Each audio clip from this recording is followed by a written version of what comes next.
Hunt, and I'm going to be interviewing Katie Sikes. Can you please tell me a little bit about yourself? Sure. I live in Falls City. I own a fabulous business called Deerfield Farm Equestrian LLC. I have a very large dog named Abby and a medium-sized dog named Kita. A wonderful husband, and I really like to bake. How'd you get into horseback riding? So when I was little, my brother had some trouble with his ears. His eardrums popped twice when he was little.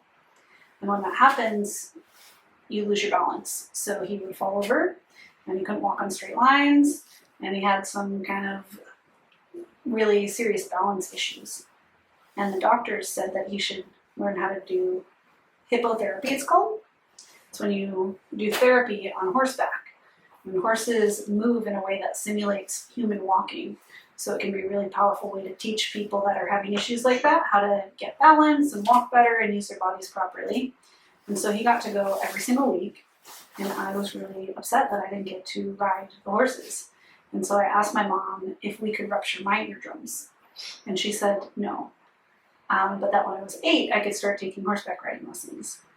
So at the time, I was probably 4 or 5, and I waited until my 8th birthday, and on my 8th birthday, I took my first horseback riding lesson.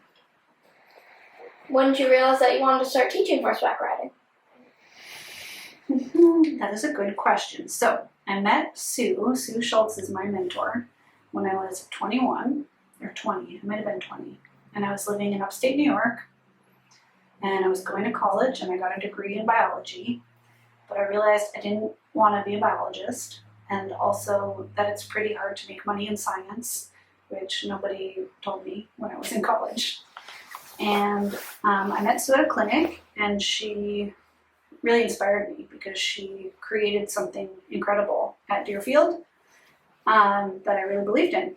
So I asked her for a job for the summer, and she hired me, and I moved out here as soon as I was done with college.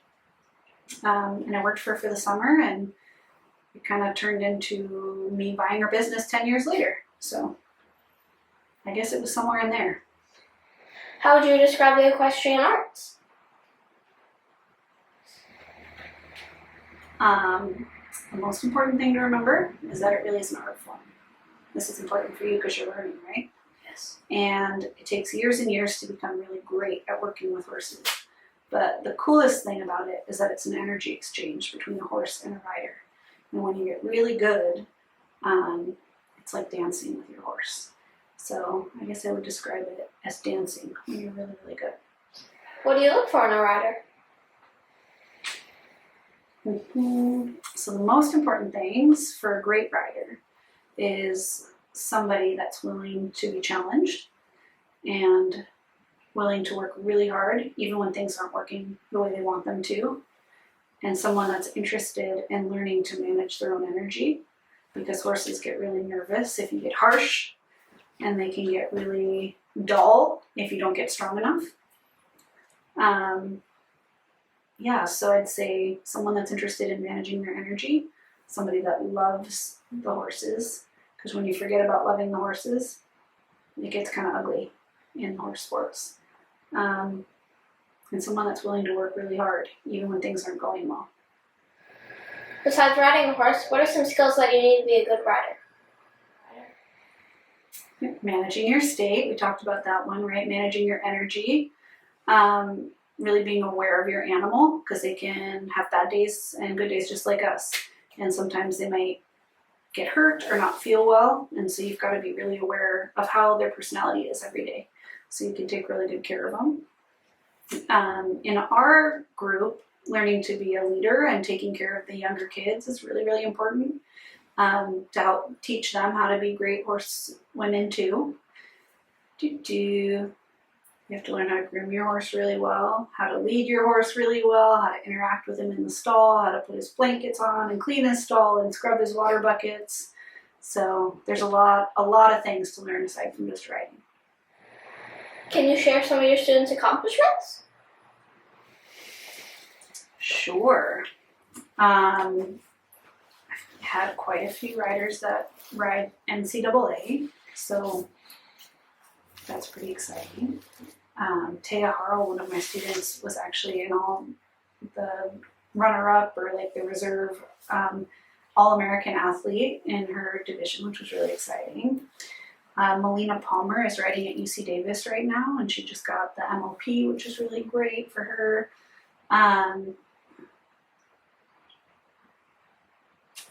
Countless world titles and championships and the Champion of Champions competitions. So all of that stuff. But I think the biggest, most important accomplishments that they have is when they really love their horses and they learn what it means to take care of somebody else at a high level. And that's where I get the most excited, is when I see them riding their horse and loving what they're doing. If someone is interested in learning to become an equestrian, what's the best way to get started? So the first thing is to find a safe place to learn. So you do your research. You get online and you look at reviews, and you call the place and you do a barn tour, and you find out if it's a place that you can learn and be really safe, because horses are very big and they can be dangerous, right? And then sign up for lessons and take lessons once a week, and find some books to read that are about horses, and watch some videos and clean some stalls. And if you like it after that, then you dig in and you get in a committed program. My final question is, what's an interesting horse fact that most people don't know? Okay, my favorite fact is that horses are the only animal with a prehensile upper lip, so they can wrap their lip around the grass to tear it when they eat. There you I go. did not know that. Now you do. Prehensile upper lip. They also have the biggest eye of any mammal, including a blue whale. I know you're thinking it. Yeah, really big eyeballs.